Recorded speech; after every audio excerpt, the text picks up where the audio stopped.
I've just built this quadrotor. It's a Hornet 460 from a company called Dual Sky, and although I've got it fairly well sorted out now, I have had one or two issues with it, so I thought it'd be worth making this video in the hope that it might help out anybody else that's going down the same route as me. And the first issue I had was when I opened this box, there was no manual or user guide of any kind in the box. And I don't think this is normal. I think it was an omission at the factory end. And when I phoned the company, they advised me to download the manual from the internet, which I did. I downloaded it onto my iPad. What they failed to tell me was that there was more than one version of the manual, and of course I downloaded the wrong version, and that caused me a few problems. Anyway, having surmounted that obstacle, the next thing that I did wrong was if I just take the lid off this thing, have a look inside.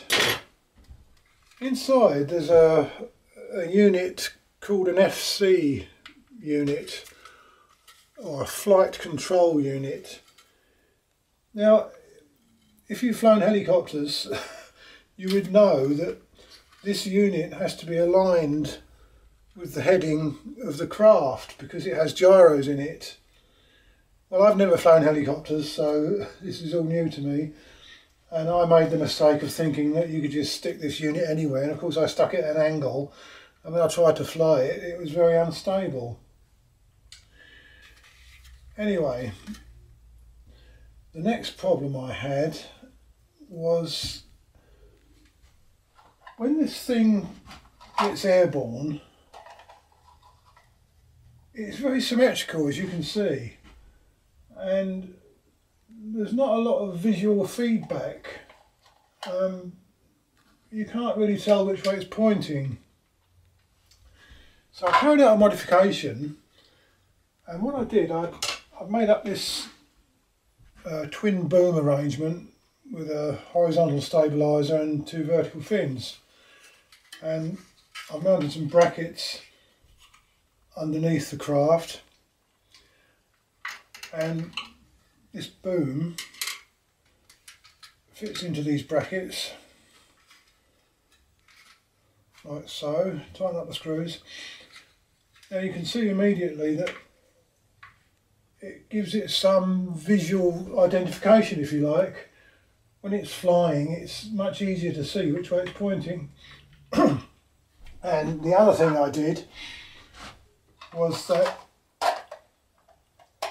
I painted the front of this dome bright orange, and that also helps with the visual feedback.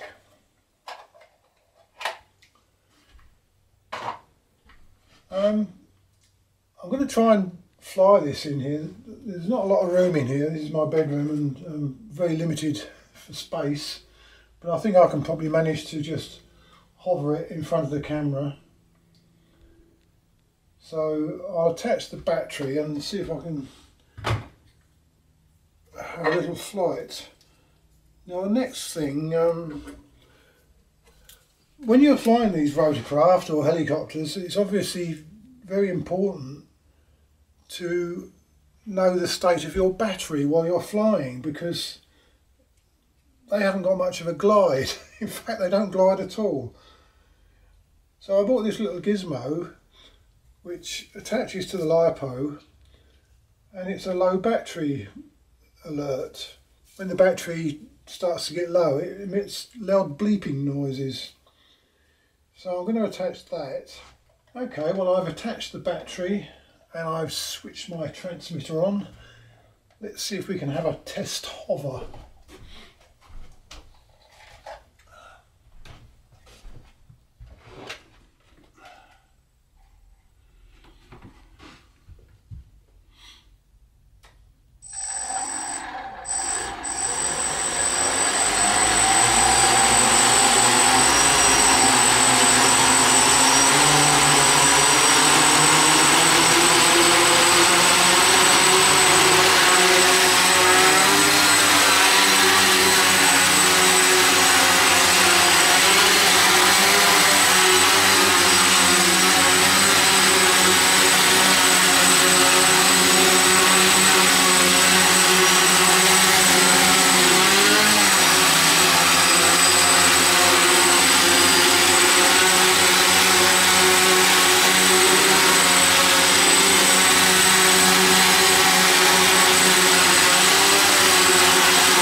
actually flies quite well.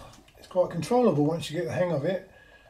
Obviously very limited as to what you can do in a small room with one of these, but great fun to fly outside. And you probably noticed that it's got LEDs underneath, so you can even fly it at night time if you're that way inclined.